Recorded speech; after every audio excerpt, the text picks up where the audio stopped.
600 परों वाला एक हैबतनाक फरिश्ता, 1.25 लाख पैगंबरों तक पैगाम पहुंचाकर तमाम नबियों का मुअल्लिम और मददगार बनने वाला फरिश्ता जिब्राईल की तारीख क्या है? जिब्राईल मेराज की रात सिदरतुल मुंतहा तक जाकर क्यों रुक गए थे? हम इस वीडियो में फरिश्ता जिब्राईल के उन हकायक को पेश करेंगे जो आपने इससे पहले कभी नहीं सुनी होगी। बहैसियत मुसलमान फरिश्तों पर ईमान रखना हमारे ईमान का हिस्सा है। हर मुसलमान इकरार करता है कि वो ईमान लाया है अल्लाह पे, उसके फरिश्तों पे और उसकी किताबों पे और उसके रसूलों पे और क़यामत के दिन और मरने के बाद फिर ज़िंदा होने पे। इस्लाम में फ़रिश्ते आसमानों पर रहने वाली बरगुज़ीदा और बाबरकत ऐसे मखलूक हैं जो ख़ता से पाक और मासूम हैं। उनकी पैदाइश इंसानों से पहले हुई है। अल्लाह ने उनकी तख्लीक नूर से की है। वो अल्लाह की हम्दो सना बयान करते हैं और उसकी तरफ से आयद मुख्तलिफ ज़िम्मेदारियों पर मामूर है। अल्लाह ताला का पैगाम इंसानों तक पहुँचाना उन्हीं फ़रिश्तों के ज़िम्मे है। उन तमाम फरिश्तों में 4 मशहूर फरिश्ते हैं जिनके नाम हज़रत जिब्राईल, मीकाईल, इसराफील और इज़राइल अलैहिस्सलाम हैं। इन तमाम फरिश्तों में हज़रत जिब्राईल अलैहिस्सलाम तमाम फरिश्तों के सरदार और सबसे बरतर हैं। रिवायतों के मुताबिक फ़रिश्तों के 12 कबाइल हैं। हर कबीले में फ़रिश्तों की तादाद ज़मीन के ज़र्रात के बराबर है। अर्श इलाही के 6 लाख पर्दे हैं जिनके इर्द गिर्द फरिश्ते हमेशा घूमते रहते हैं। हर पर्दे के गिर्द इस कदर फरिश्ते हैं जितने दरिया में कतरे, लिहाजा उनकी सही तादाद का इल्म सिर्फ अल्लाह को है। जिब्राईल अलैहिस्सलाम को अल्लाह के दरबार में सबसे ज़्यादा कर्ब हासिल है। जिब्राईल के माने अब्दुल्लाह यानी अल्लाह का बंदा है, मीकाईल के माने उबैदुल्लाह और इसराफील के माने अब्दुर रहमान है। दरअसल हर वो लफ्ज़ जो ईल के साथ मुंसलिक हो वो अल्लाह की इबादत करने वाला है। कुरान पाक में 3 मकामात पर जिब्राईल अलैहिस्सलाम का नाम आया है। बाज़ जगह उन्हें रूहुल कुदुस और रूहुल अमीन भी कहा गया है। जब जिब्राईल अलैहिस्सलाम आलम वजूद में आए तो फ़ौरन सजदे में गिर पड़े और ये सजदा तकरीबन 30,000 सालों की मुद्दत में ख़त्म हुआ। जिब्राईल ने जब सजदे से सर उठाया तो अल्लाह ताला का इरशाद हुआ, हमने तुम्हें नूर ख़ास से पैदा किया और तमाम ख्वाहिशात, नफ्सियात, जिस्मानी बीमारियों, तलाश मौत से बरी रखा है। तुम्हें कोई बहकाने वाला और राह रास्त से भटकाने वाला नहीं होगा। जिब्राईल अलैहिस्सलाम की पाकी का इंतज़ाम कुछ इस तरह किया गया कि जन्नत में एक नहर तामीर हुई जिसमें जिब्राईल अलैहिस्सलाम दाखिल होकर गोता लगाते हैं और बाहर आके अपने पर को झाड़ते हैं। गोता लगाने के बाद जितने कतरे उनके परों से गिरते हैं अल्लाह हर कतरों से एक फ़रिश्ता पैदा फरमाता है। हालांकि जिब्राईल अलैहिस्सलाम के 600 पर हैं, अगर एक पर फैला दें तो आसमान के किनारे छुप जाएं। जब अल्लाह ने हज़रत आदम अलैहिस्सलाम को पैदा करना चाहा तो हज़रत जिब्राईल को हुक्म दिया था कि ज़मीन पर जाओ और मिट्टी लेकर आओ ताकि उससे आदम को तैयार किया जाए। लिहाजा जब हज़रत आदम अलैहिस्सलाम की तख्लीक हुई तो अल्लाह ने फ़रिश्तों को उनके आगे सजदा करने का हुक्म दिया। उस वक्त सबसे पहले सजदा करने वाले हज़रत जिब्राईल अलैहिस्सलाम थे।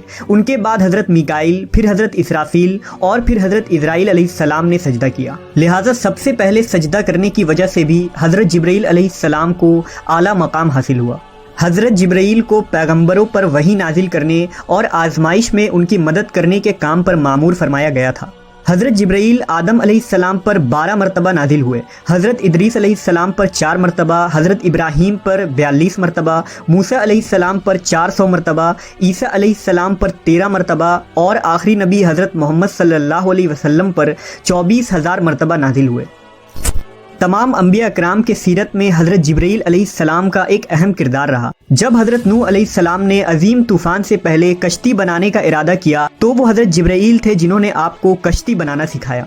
जब इब्राहीम अलैहिस्सलाम को नमरूद ने आग में डाला तो उस वक्त हज़रत जिब्राईल ने आग को गुलजार बना दिया। जब यूसुफ अलैहिस्सलाम को उनके भाइयों ने कुएं में फेंक दिया तो हज़रत जिब्राईल तेज़ रफ्तारी से कुएं के अंदर गए और हज़रत यूसुफ को अपने परों में थाम लिया, नेज़ कुएं में उन्हें हौसला दिया।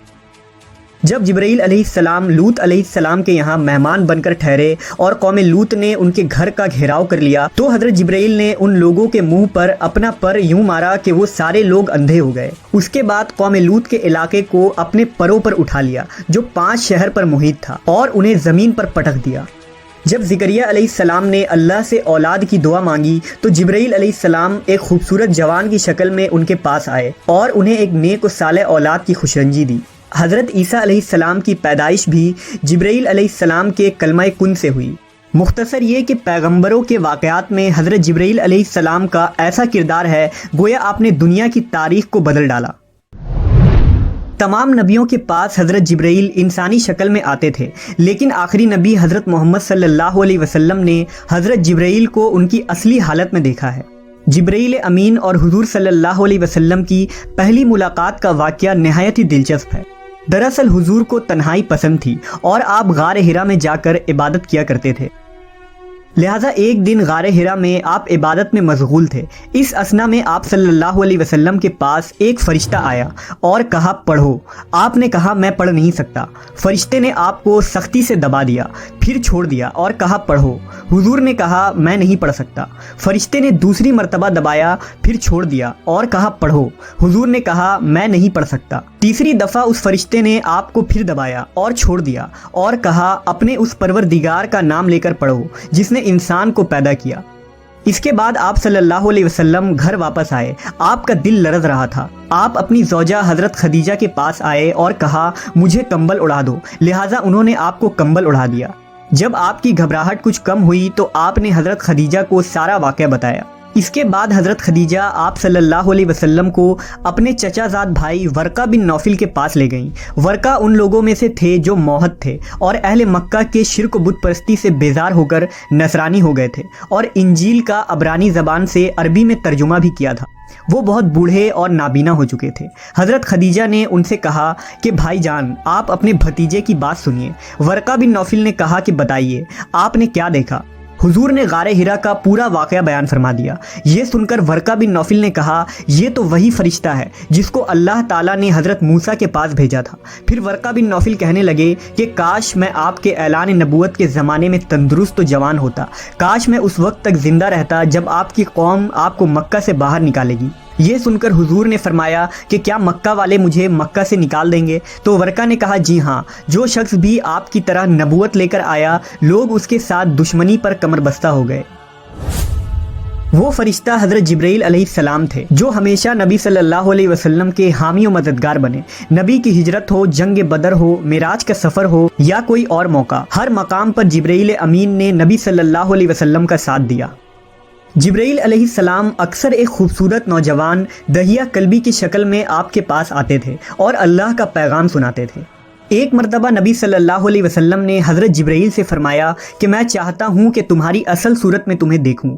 انہوں نے عرض کی آپ بقیع غرقد میں فلاں تاریخ کو مجھ سے ملاقات کریں، لہٰذا آپ اس دن وہاں تشریف لے گئے تو حضرت جبرائیل نے اپنے پروں سے ایک پر پھیلا دیا جس سے آسمان کا افق بھر گیا، یہاں تک کہ آسمان کی کوئی چیز بھی نظر نہ آتی تھی۔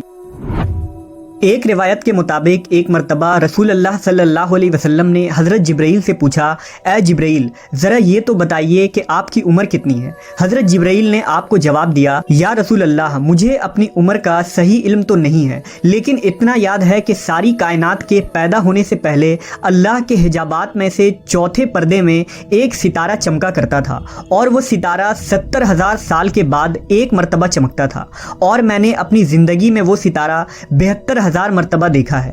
اس پر حضور صلی اللہ علیہ وسلم نے جبرائیل سے کہا اے جبرائیل مجھے اپنے رب کی عزت کی قسم وہ ستارہ میں ہی ہوں۔ اس روایت کو علی بن برہان حلبی نے اپنی کتاب سیرت حلبیہ میں نقل کیا ہے، لیکن اس کی کوئی سند نہیں ملتی، لہذا اکثر علماء اس روایت کو موضوع قرار دیتے ہیں۔ اللہ نے جبرائیل امین کو بے مثال خصوصیات اور بے انتہا طاقت و قوت سے نوازا ہے، لیکن اس کے بھی کچھ حدود ہیں، لہٰذا معراج کی رات جب نبی صلی اللہ علیہ وسلم سدرۃ المنتہا پر پہنچے تو حضرت جبرائیل وہیں رک گئے اور عرض کی کہ یا رسول اللہ میں یہاں سے آگے نہیں جا سکتا، اگر میں ایک انگلی کے برابر بھی آگے بڑھوں تو جل کر خاکستر ہو جاؤں گا۔ انجیل و توریت میں حضرت جبرائیل کو گبریل کے نام سے ذکر کیا گیا ہے۔ کتاب دانیال اور لوکا میں حضرت جبرائیل کے متعلق تفصیلی ذکر موجود ہے۔ مشہور فلسفی ابن سینا نے حضرت جبرائیل کے ذات کے متعلق اپنی تحریر میں ایک لمبی بحث کی ہے اور یہ ثابت کرنے کی کوشش کی ہے کہ حضرت جبرائیل دیگر فرشتوں کی طرح نہیں بلکہ انہیں روح کے ساتھ عقل بھی عطا کی گئی ہے جس کی کیفیت ماورا ہے۔ جبرائیل امین کے اندر وہ صلاحیتیں ہیں جو ایک عام فرشتے کے اندر موجود نہیں ہوتی۔